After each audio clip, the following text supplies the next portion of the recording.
ॐ दक्षिणास्य समारम्भा शङ्कराचार्यमध्यमा अस्मदाचार्यपर्यन्ता स्मर्या गुरुपरम्परा श्रुतिस्मृतिपुराणानाम् आलयं करुणालयं नमामि भगवत्पादं शङ्करं लोकशङ्करं शङ्करं शङ्कराचार्यं केशवं बादरायणं सूत्रभाष्यकृतौ वन्दे भगवन्तौ पुनः पुनः ईश्वरो गुरुरात्मेति मूर्तिभेदविभागिने व्योमवद्व्याप्तदेहाय दक्षिणामूर्तये नमः।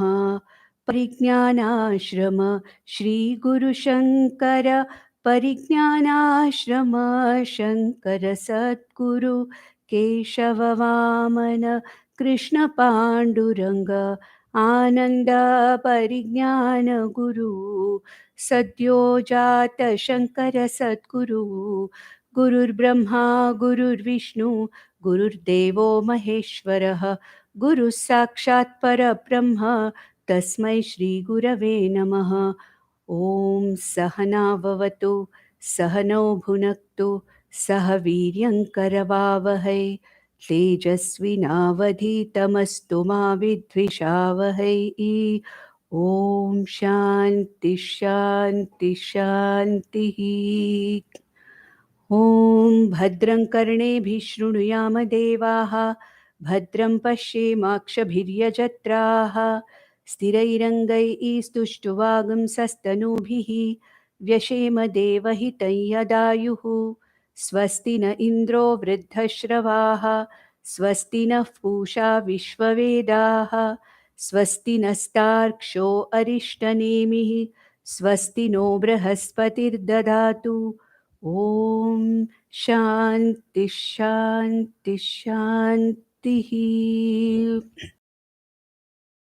So now we are almost coming to the end of the Mundakopanishad itself, and we have come to the last section where we completed 3 mantras in the last session. And what did we see? It is that in this section again, what is mukti is being talked about. In the first 2 verses, what is videha mukti was talked about. See, normally the results or the phalam of moksha are described by our scriptures as 2 things. One is Jivan Mukti, one is Videha Mukti. Actually, once we really understand the teaching of the Upanishad, we understand that there is really nothing called as a Videha Mukti at all. What here the Upanishad means by Videha Mukti is that this particular person, this particular jiva, who was an ajnani before this knowledge and became a jnani and understood his purnatva swarupam as atma swarupam, such a person, when the body dies, there is no traveling for this jiva. So when this jiva does not travel, there's no question of the jiva coming back again looking for another body.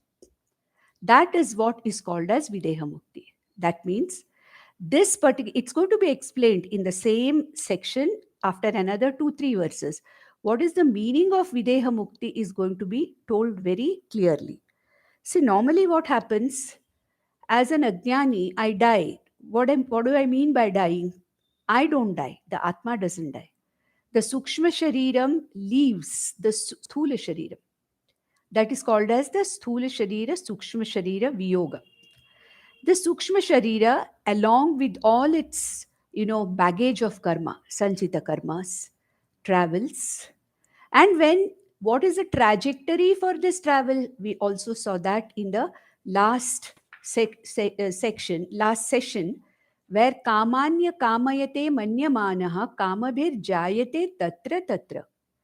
So it was said that as this jiva leaves this physical body in an ignorant person, all the lifelong desires, unfulfilled desires that have been plaguing his mind all the time, and at the time of death, the strongest of the desires, because of the apurnatvam, leads this jiva to a particular trajectory, and The next body that this jiva tries to get in is a body in which all his unfulfilled desires can be fulfilled.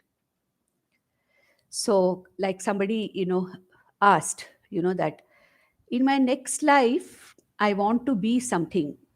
Okay. So, if I think of it at the end of my life, at the time of dying, so like, will I, I want to study the Upanishads better, at least in the next life, will I be? I said, in this life itself, when you have got the chance to be free from this samsara, in this life, when you can avoid this travel, why do you want to come back again? Now you have already started. Continue that. Let us see. But at the same time, taking it for granted that I am going to come back again to fulfill this particular thing which is unfulfilled.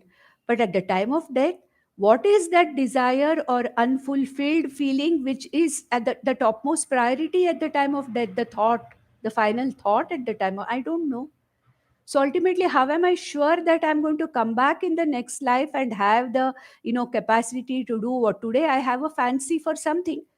And I feel, okay, at least in my next life, I should fulfill this fancy. It's a fanciful thought. So we mumukshu should never think like that. That I should come back again to, be the student of the same guru again and learn from the same guru and, have more, insights into this. No, let us do that now and here in this life before getting out of this body. Let us try to do our best. Ultimately, if it happens or not, that's not in our hands. But let us not try to postpone things.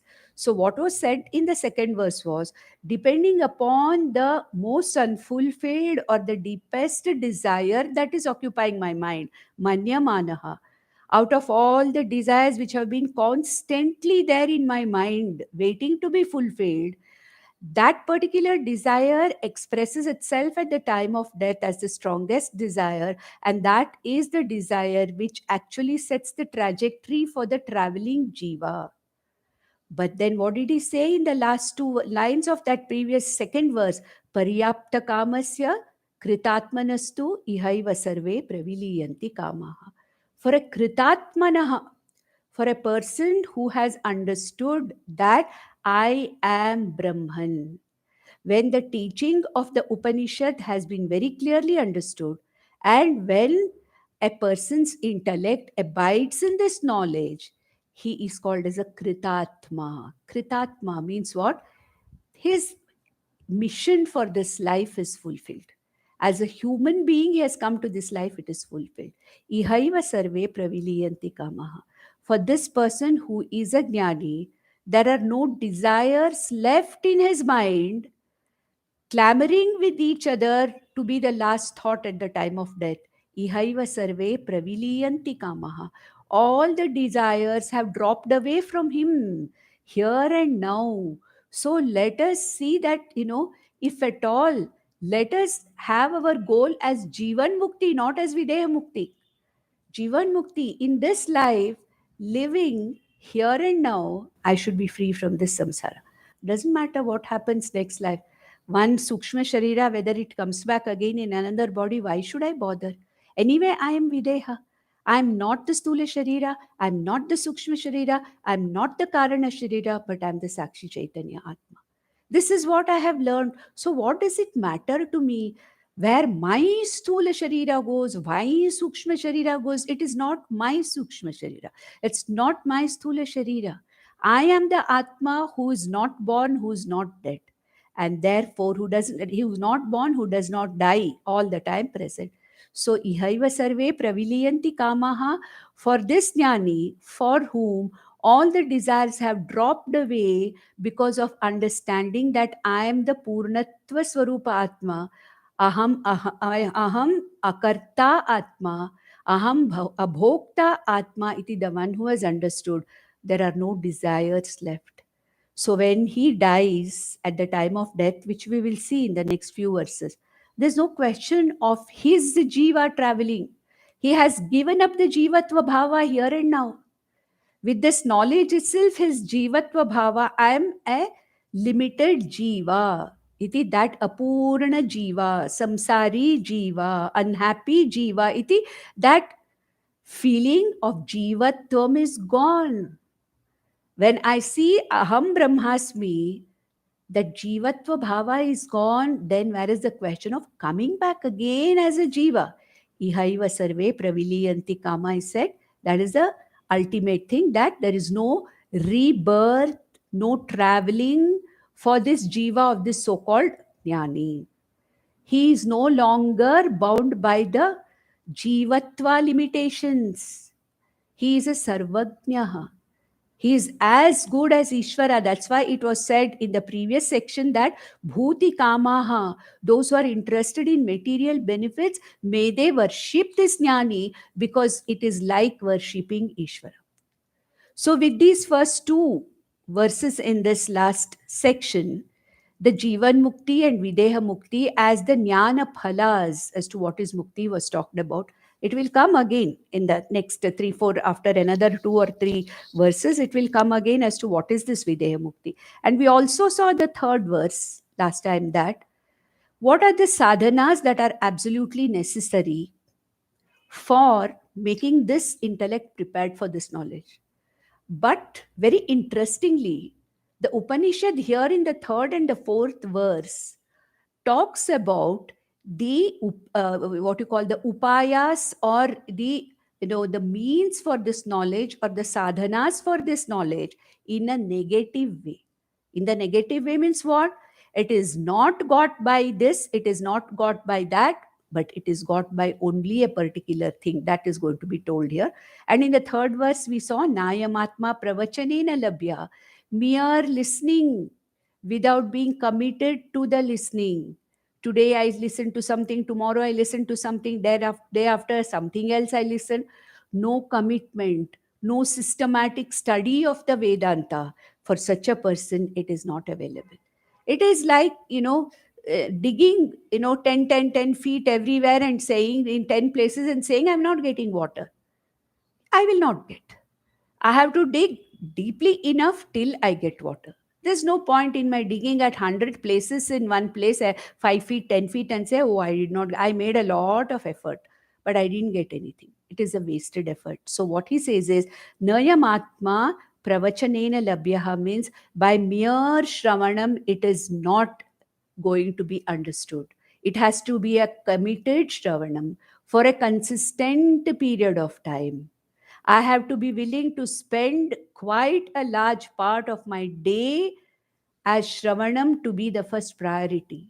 Yes, that is my effort that I have to put. Otherwise, it's not possible.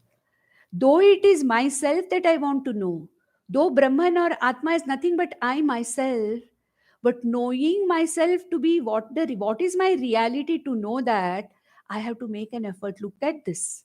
Look at what we have brought ourselves to, because we are so much entangled in the world outside, thinking of the unreal as real and missing the real all the time, that it takes us a tremendous effort on our part to really understand what is being told by the Vedas. It is nothing but being very natural and abiding in oneself. It is my swarupa. Aham purnatva swarupa atmasmi, that is my swarupam. But still, I don't understand it. And I have to make an effort to really understand who I am. Because what I know of myself as who I am now is not the truth. It is false. I am living in false concepts, false perceptions of myself and the world and God. So that's why he says, Nayam Atma Pravachanena Labhya. By mere listening without any commitment, it is not possible. There is a way, there is a systematic way of study of the Vedanta.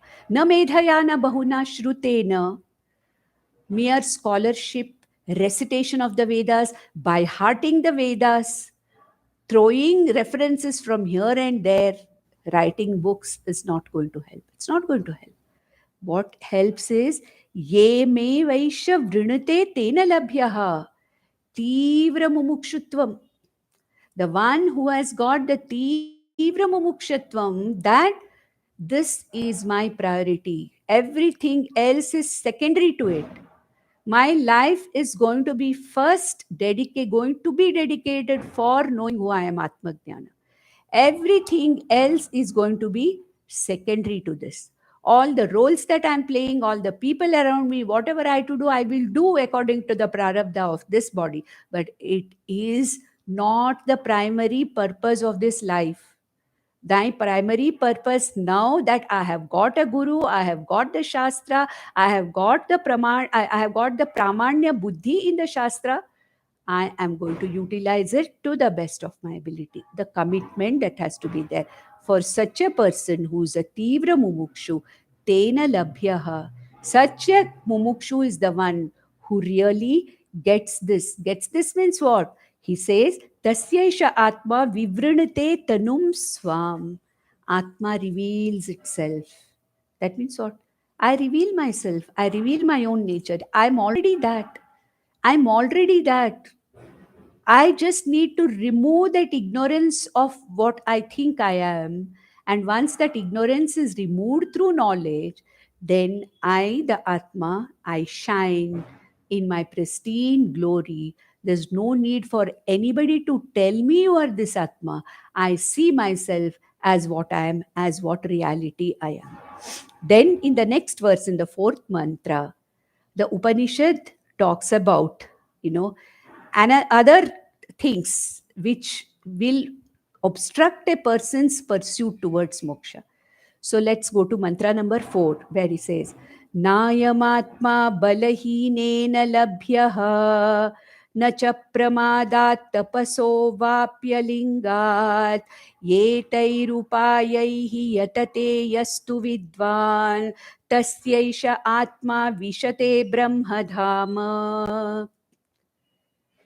So here again, he says, what is it that can cause obstacles to my goal of understanding Brahman and experiencing or getting the phalam of this knowledge? So he says, Nayam Atma Balahinena Labhyaha. So Balahinena Labhyaha na Atma.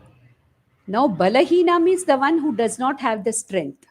Nayam Atma Balahinena Labhyaha.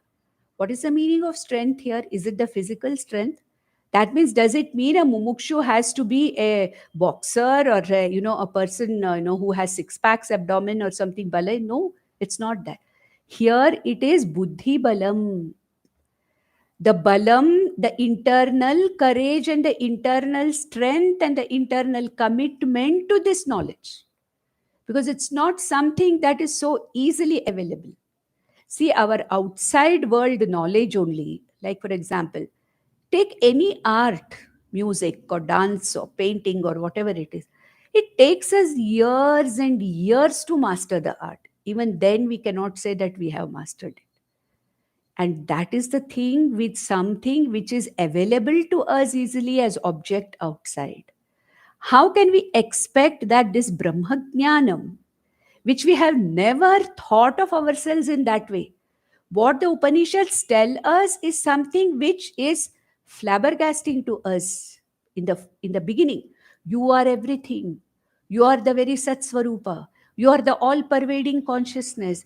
In you, the entire universe arises. In you, the entire universe exists. In you, the entire universe resolves. You are the Ekam Advayam Atma. Can we believe it? We can't. That's not the way we have looked at ourselves. And therefore, when the Upanishad is telling me something exactly opposite to what I have considered myself to be all these millions of lives, it is not something easy for this gross mind to perceive that subtle truth. And it takes years and maybe lives also. I can't give up. I can't be impatient. If I cannot be impatient in learning music or dance, how can I be impatient in learning Atma Vidya? And Atma Vidya talks about myself, and I'm not an object. I can see a teacher singing or dancing and emulate. I can, follow and learn. That's not possible here because the Upanishad is talking about myself. I cannot pull myself out and keep in front of me and see myself. It's not possible. I have to understand it. It is purely an intellectual, that is chetasa eva veditavya. That's what it was said in the previous verses. Therefore, unless I have the buddhi balam, the internal commitment to this goal, na ayam atma labhya. This atma is not available. I'm myself not available for myself. This atma is not something which I am trying to go and grasp at. Okay. So my own nature, what I am, I will not be able to understand. Nacha pramadat, not by any neglect. There is no scope for neglect here, negligence and neglect. Okay, today, once a week, I listen to Vedanta as a part of my, say, some particular day program.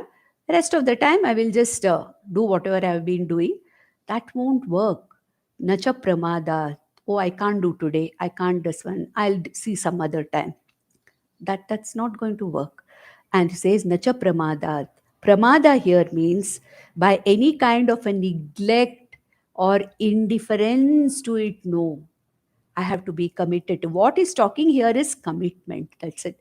In the previous verse also, he talked about Tivra Mumukshutvam. Here also, he talks about commitment without any negligence. Nacha pramadat, nacha tapasaha, vapi alingat. Lingam means vairagyam. Without vairagyam, it is not possible. Tapasaha means without the knowledge, without the scriptural knowledge, without the Vedanta pramana, it is not possible. So, by ignorance is not ignorance, by indifference and negligence, and having a casual attitude towards Atmajnanam, I will never be able to really make head or tail of it.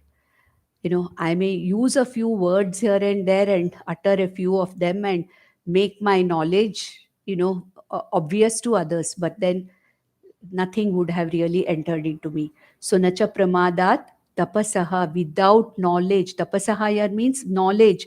At the same time, it can also say discipline of expressing or exposing this buddhi to the right source of knowledge, which is nothing but the Shastra. Vapi alingat. Alinga means without vairagya. Some amount, vairagya does not mean leave everything and go away. It does not mean that. It does not mean that one has to take, though the Upanishad, though Bhagwan Shankaracharya in his Bhashyam says here the meaning of alingat means lingam here means sannyasa. Shankaracharya will always stand for sannyasa because he says that without sannyasa, true commitment to Atmajnanam is not possible. That is Shankaracharya's deep, contention. But then, what it really means here is what the Gurus explain is that let there be sufficient vairagya to pull your intellect away from the too much of getting involved in the world outside. So, without this vairagya does not, it is an internal renunciation, not an external renunciation. By externally renouncing, you need not be committed to this knowledge at all. There are so many people who have externally renounced everything, but they are not committed to this knowledge. That is not the thing here.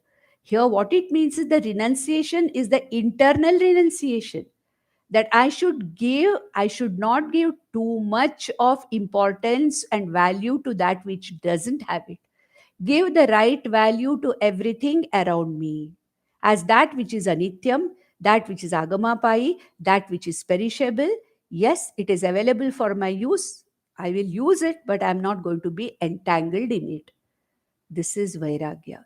Willing to lose the losable any time in my life is Vairagya. I don't have to leave everything and go away. I can be here, do what I'm doing, but a firm and a deep and an understanding commitment that, yes, all this that is there around me is anitya. It, it may just go away anytime.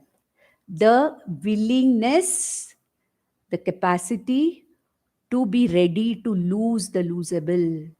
Give every object in the world, every person in the world, the value it or he or she has. At the same time, do what is supposed to be done by. you, or what is to be done by me.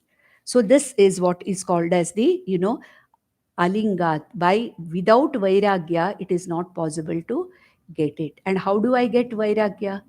See, my involvement in the external world is because of what? Ragadveshas. I am under the hold of ragadveshas, because of which I find it very difficult to have an attitude of vairagya towards things outside. So, when it means vairagya, it means I'm no longer under the hold of ragadveshas. And when can this happen? Only by karma yoga. Correct? That's why Krishna has talked about karma yoga in the first 6 chapters. May you first have chitta shuddhi by coming out of the hold of ragadveshas. And the only way you can clear your intellect out of the hold of ragadveshas, from the hold of ragadveshas, is nothing but karma yoga. Ishwararpana buddhya karma kartavyam. Ishvara prasada buddhya karma phala svikritihi. So I have no raga, no dvesha, or at least my raga dveshas are minimized and managed. See, as a human being, it may not be possible for me to be totally without raga dveshas. It's not possible. Even the jnani may have, a desire for the improvement of the world around him, the community around him, the samaj around him. So we cannot say it is the mind's prerogative or priority to desire.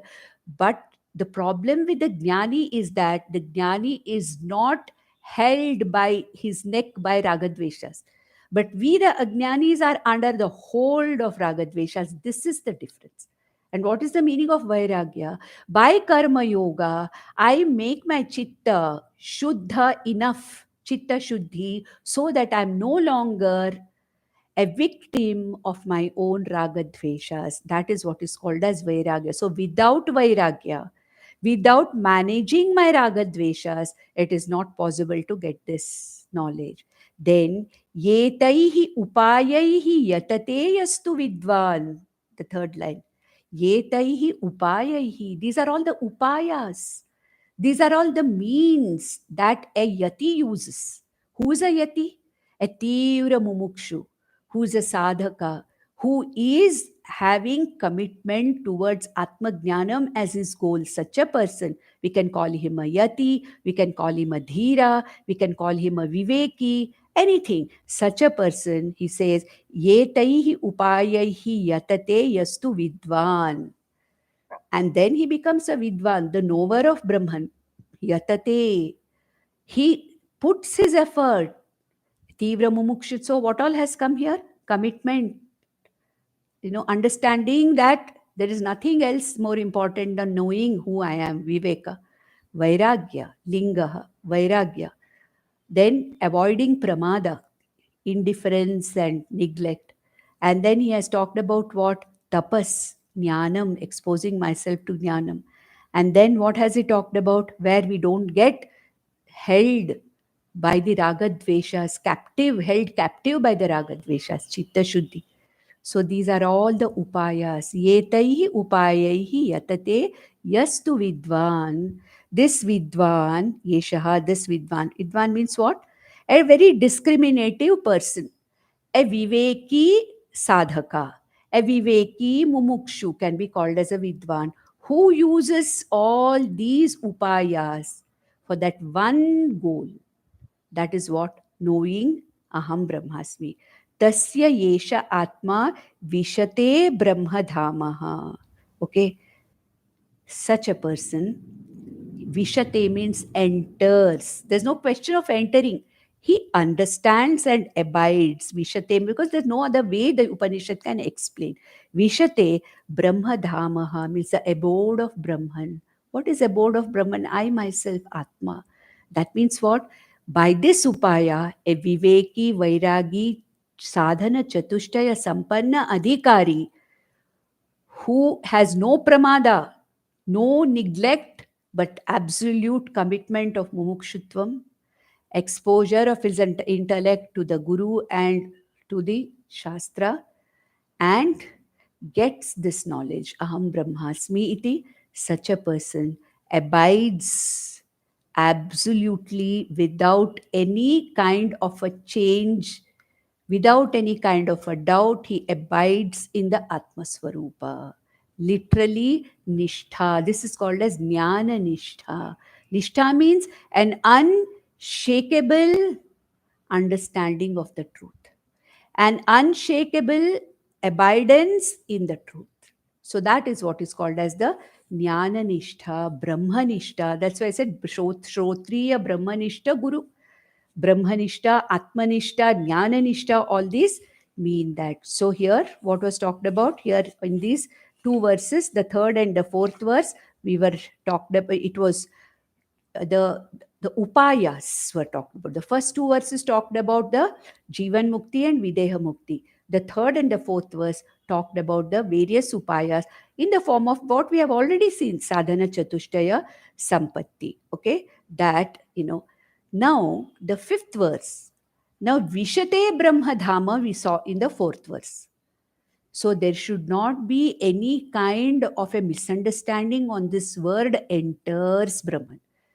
See, like this body dies, and then this jiva leaves and goes to some worlds depending upon whatever punya I have accrued, and then I work out that punya or something in higher lokas, and then I come back, enter into another body. So is there something like entering into Brahman? Is Brahman something different, and that this knowledge literally makes me enter into Brahman? No, that is not the purpose of Upanishad saying Vishate. I told you. So Vishate means what?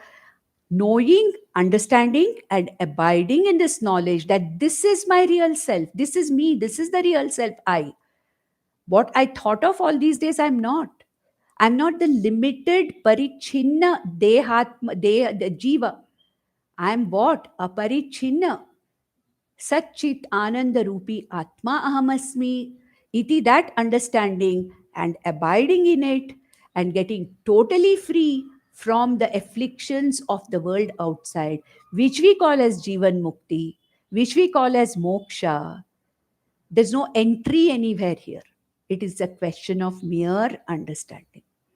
It is a question of understanding. So, in the fifth verse, what does he say now? The Upanishad Guru says, Samprapya yenam rishayo jnanatryptaha kritatmano vitaragaha prashantaha te sarvagam sarvatah prapya dhiraha yuktatmanah sarvameva vishanti. Yuktatmanaha. Yuktatmanaha means what? Those who are committed to knowing this Brahman as I myself. Those who are committed to knowing myself to be nothing but that Brahman which the Upanishads are talking about. Samprapya yenam. Having understood this very clearly. Rishayaha jnana triptaha. So we can even arrange these words and say, the kritatmanaha, that comes as the first word. Kritatmanaha means those who have understood aham brahmasmi. The second word we can say vitaragaha. We can take that word. There are many words here referring to the jnani. Okay.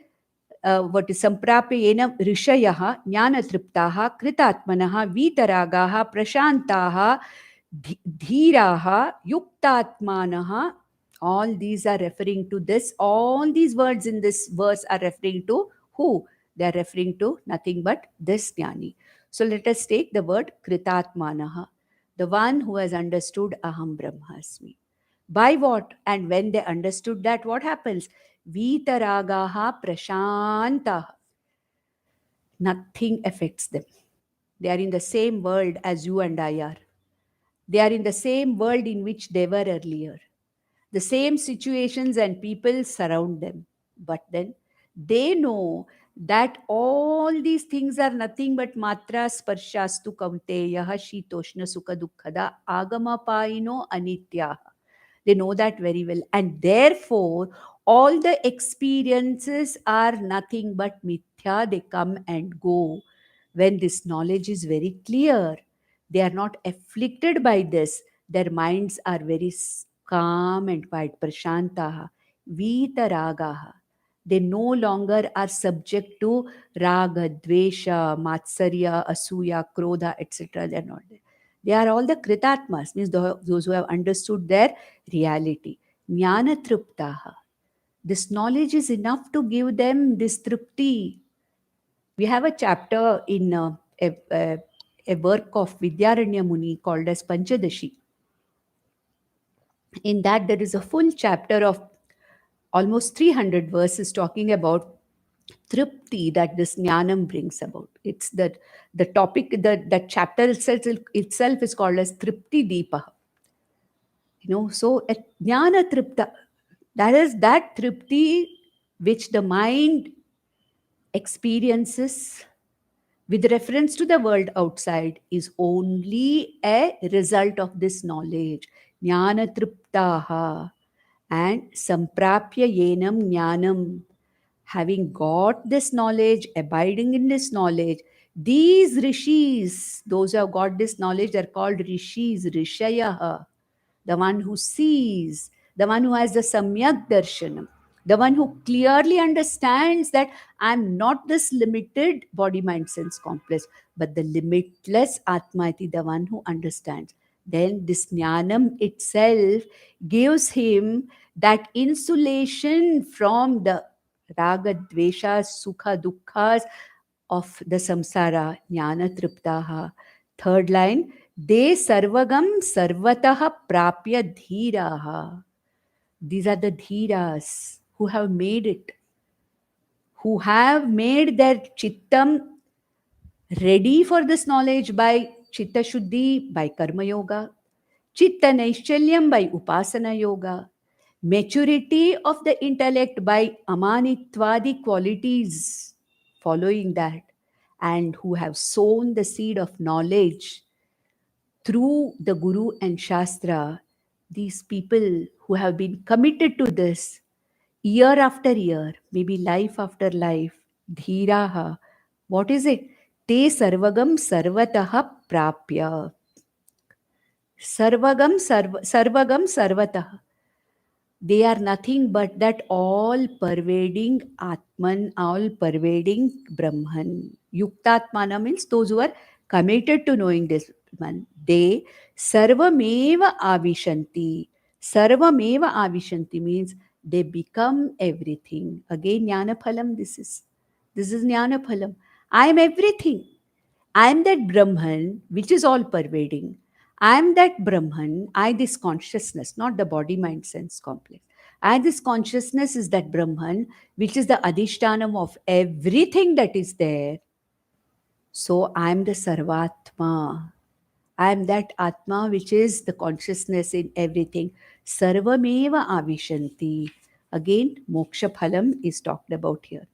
Then in the sixth verse, the same thing is continued, the moksha phalam, the phalam moksha, what it is. And then ultimately, what is the meaning of this not coming back again? What is the meaning of this videha mukti? That is also talked about in the sixth verse. Vedanta Vijnana Sunishchitarthaha Sannyasa Yoga Dyataya Shuddha Sattvaha Te Brahmalokeshu Parantakale Paramrita Parimuchanti Sarve. So this is also the ultimate thing. What they're going to say is, so what is this moksha? Why is it that a person doesn't come back again? That's what he's saying. Vedanta Vijnana Sunishchitarthaha. Those people who have very clearly understood what Vedanta has been saying, not only intellectually, but they have assimilated the truth of the teaching. They are called as Vedanta Vijnana Sunishchitarthaha. Sunishchita Artha, that Artha is properly understood, no doubt, and they are abiding in this knowledge. Sannyasa Yoga Yataha Shuddha Sattvaha. Sannyasa Yoga means here, with adequate Vairagya, after having cultivated adequate Vairagya and converting or doing or clearing up, purifying their minds, Shuddha Sattvaha. those whose sattva or buddhi is purified, Shuddha Sattvaha, and those who are abiding in this knowledge by clear understanding, Vedanta Vijnana Sunishchitartha, what happens to them? Parantakale. Parantakale. That means what? The final, that is the death of this body in such a person, that body is the final death. Otherwise, ours is not final death. No, we have already died millions of times. And if we don't understand this, till we understand this, we are going to come back again and again and again and die again and again and again. So ours is just Antakala. Ramadharma Raja is waiting at the corner any moment. This death can happen. But all of us travel and come back again. But for a Vedanta Vijnana Sunishchitartha, the one who is a Jivan Mukta, the death of that particular body is the final death. So it is said, Parantakale. That's the final death. Because what happens? The Sthula Sharira anyway merges with the 5 great elements, gross elements, Panchabhautika body merges into the Panchabhautika total. The Sukshma Sharira has no way to go, no traveling. Why? Because all the Sanchita karmas are burnt off by this knowledge. No Agami karma accumulates. Prarabdha karma has already been worked out by this body after Jnanam. So the material or that which takes the Sukshma Sharira traveling in search of another body is not there. So what happens to the Sukshma Sharira? All the Sukshma Sharira parts integrate themselves or resolve themselves into the Pancha Sukshma Bhutas. The body, when it is burnt or when it is, buried or whatever, over a period of time, the body also results in the gross Pancha Bhutas. Whereas the Sukshma Sharira, the prana, the sense organs, the Adidevatas, the sense organs, and also the mind, what happens to all of them? They become one with the Sukshma Panchabhutas. The Stula Sharira is gone here and now. Sukshma Sharira is resolved here and now. Karana Sharira already gone when Jnanam happened, Ajnanam is gone, so there's no question of Karana Sharira. So what happens to that person? He is no longer an individual. It's an individual which comes back, a jiva who thinks an individual, say, I die and the Sukshma Sharira goes, come back again. But here, there's no individuality. This person has abided in the Sarvatma Bhava already with this knowledge. So he says the third line, Te Brahma Lokeshu Parantakale. Parantakale means what? At the final death of this body, which is the final death now for this. He's no longer an individual now. He's Brahman. He's Sarvatma. Paramrita parimuchanti sarve. Everything is he's free from everything. He's free from the world. He's free from Panchabhutas. He's the very Atma Swarup. Paramrita. Parimuchanti sarve. Paramrita means what? They are one with Brahman. They're not separate from Brahman. And they become free. They are already free. As Jivan Muktas itself, they are free from any kind of a bondage or a binding. So what happens? They are totally free from any kind of a limitation. Paramrita parimuchanti sarve. All the limitations are gone. All the limitations of individuality are gone. All the limitations of this limited body mind upadhi are gone. And so what is he? He's no longer an individual. You can't even call that person Te Brahma. They disappear. He is a Videha Mukta. There's no question of calling such a Videha Mukta because there's nothing remaining there. Nothing is there. Stula Sharira is gone. Sukshma Sharira is gone. Karana Sharira, ignorance or avidya is gone. What remains? Nothing remains. So there's no question of an individual remaining. So as long as I think I am an individual, I will keep traveling and coming back again. into an individual body. Once this knowledge releases me from the limitation of individuality, and when I see that I'm nothing but this all pervading Brahman, then the death of this particular body, this time, it has fulfilled all the purpose for which it has come. Both the Sthula Sharira, Sukshma Sharira are gone here and now. Karana Sharira I have already destroyed with the knowledge. And with that, all the Sanchita karmas, all the karmas are gone. Who is left to travel? Who is left to come back? Where is the individual now? Nothing is there. No individual, no traveling, no coming back, no body, nothing. So, where is the question of Videha Mukti? For whom is the Videha Mukti? If I'm an individual and I'm sitting somewhere and saying I'm not coming back again into this body, but still I hold an individuality, then I can say Videha Mukta. But now, when there is no individual left at all, where is the question of Videha Mukti and for whom? Because Jivan Mukta has realized when he's alive only that this body mind sense he is not the body mind sense complex. I am the Videha Atma iti. He has already understood, at the time of this knowledge. So where is the question of Videha Mukti? Where is the individual left? Where is the Jnani left? Nothing is left. Absolutely nothing is left. Therefore, he says, Paramrita parimuchanti sarve. We find this particular, mantra when we are coming. This mantra is chanted when with Purna Kumbha, a jnani or a mathadipati or a swami is invited or he's received, welcomed. This na karmana na prajaya dhane na tyage naike amritatvamanushu. That one going up to this Vedanta Vijnana Sunishchitarthaha Sanyasa Yoga Dyataya Shuddha Sattva Te Brahma Lokeshu Parantakale Paramrita Parimuchanti Sarve. That still there is some more in that. So this is chanted as a lakshanam of a Nani. Now let us go to the seventh verse.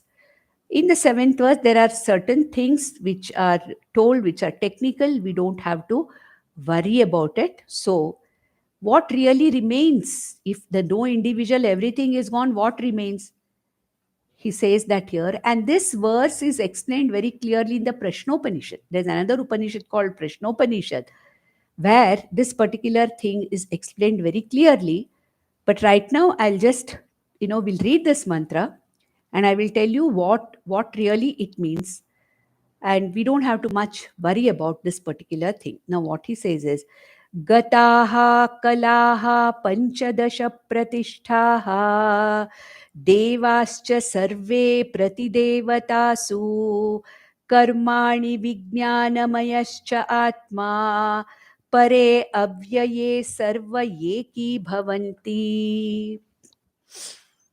So, our scriptures say that an individual is a Shodasha Kala Purushaha, means a Purusha or an individual made up of 16 components, Shodasha Kala Purusha.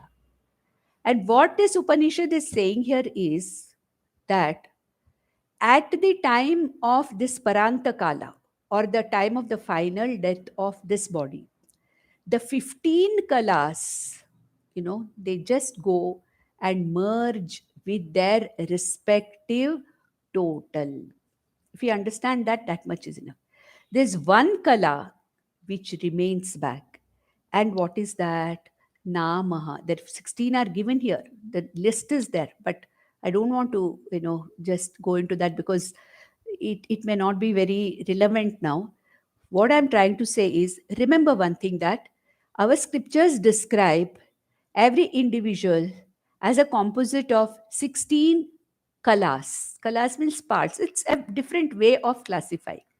And the last kala or the last component of this 16 is namaha, namacha, nama, the name of a person. The name of a person. A name is given to a person for the sake of vyavahara. So what the Upanishad says is, at the time of this Paranta Kala, at the time when this person this jnani, Jivan Mukta, the final death of this particular body, Gataha Kalaha Panchadasha Pratishtaha. That means the 15 kalas or the 15 components, they completely resolve into their total. One kala remains, Nama. Naturally, no, like a person's name by which he was known, he or she was known, that name will not go. It will remain for generations. That name is something which is remembered by generations. You say any of our, santas, our Jivan Mukta santas we have, in our, like whom we know. You take Jnaneshwar or you take Ramakrishna Paramahamsa. You take any of these people. What is remaining of them? Only the name is remaining. Out of those 16 kalas, Shodasha Kala Purusha, what is remaining is only the name, that there was a person with this particular name and he existed in such and such and such a thing, like Shankaracharya. Name has existed. Shankaracharya, there is no individual called Shankaracharya. So says Gataha Kalaha Panchadasha Pratishtaha Devascha Sarve Pratidevatasu. All the sense organs that have the adhidevatas of all the sense organs are merged with their adhidevatas. Like Chakshur Devata is who? Sun, Lord Sun. So the Chakshur Devata merges with Sun or with Surya Devata. The Shrotrendriya Devatas merge with the Dig Devatas. So we know by Tattva Bodha, we know that each Indriya has got each Adhi Devata and Devascha Sarve Prati Devatasu. Devascha here means what? Here Devaha means all the Indriyas, the sense organs. They merge into their respective Adhidevatas. Their respective Adhidevatas. That means what? The Chakshur, the Chakshur Indriya is withdrawn by Surya Bhagavan. Like that. So every sense organ who is a representative of a particular Adhidevata, that sense organ's capacity is literally, it becomes leaner into that particular Adhidevata. Then Karmani Vijnana Mayascha Atma. So what happens to the karmas? All the karmas are gone anyway. With this knowledge itself, all the karmas are gone. Then what happens? Is there any individual left behind? No. The name is left behind, not the individual, that person doesn't know. But by that name, we still recognize that Jivan Mukta as a individual who was existing. That person no longer exists as an individual. So karmani vijnana mayascha atma. Karmani, that means, the ahankara, the kartritvam, the bhoktritvam, all that is resolved into its respective totality. Pare avyaye sarva eki bhavanti. Pare avyaye. Pare means what? Parabrahmani. Avyaye. Avyaya means what? That which is imperishable. That Param Brahmani, that Avyaya, that which is Avyaya means imperishable, immortal, Brahman. This everything is completely resolved. No trace to be found. Nothing to be found. There is nothing there. No Sthula Sharira. Of course, Sthula Sharira will take some time to disintegrate depending upon how that Sthula Sharira has been, dealt with. Maybe when it is, burnt with Agni, it will disintegrate faster. But in cultures where there is a question of just, different other methods of taking care of the body, it may take a longer time. But anyway, the Sthula Sharira was Jada. Anyway, even now when I'm alive also, it is Jada anyway. It's only reflecting the Chaitanyam of the Atma, that's all. So everything gets resolved into its totality. So there's no question of anything remaining. Only one thing remains. The society and the people will remember that there was one, only the name remains. Everything else, panchadashaha, panchgataha, kalaha, panchadashaha. All the other 15 kalas or components just resolve into their total. The name, a particular name was given to a particular body and individual, that remains. The nama alone remains. So this is what happens to the ultimate. What was parantakale in the previous verse? Te brahmalokeshu parantakale paramrita parimuchanti sarve. That is the described here in this verse as what is the meaning of paramrita parimuchanti sarve. So nothing of them remains as a remnant. There's no individual left, no remnant left. For the sake of remembering, for a few generations, probably we will remember that name.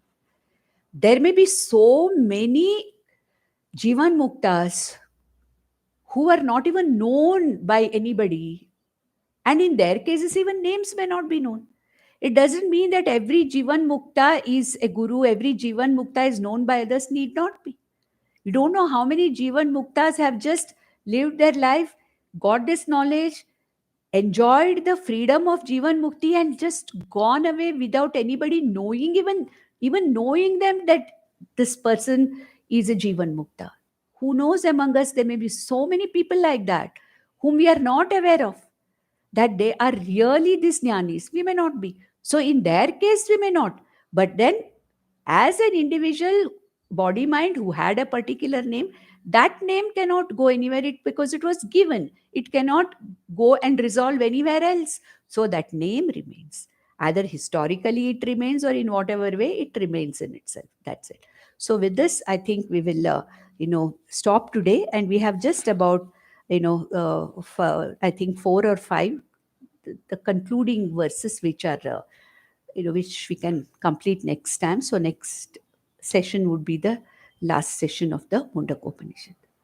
Om Nandantu Sadhaka Sarve Vinashyantu Vidushakaha Avastha Shambhavi Mestu Prasannostu Gurus Sada Sarve Bhavantu Sukhinaha Sarve Santu Niramayaha Sarve Bhadrani Pashyantu Ma Kaschid Dukkham Apnuyat. Om Shanti Shanti Shanti. Om Tat Sat.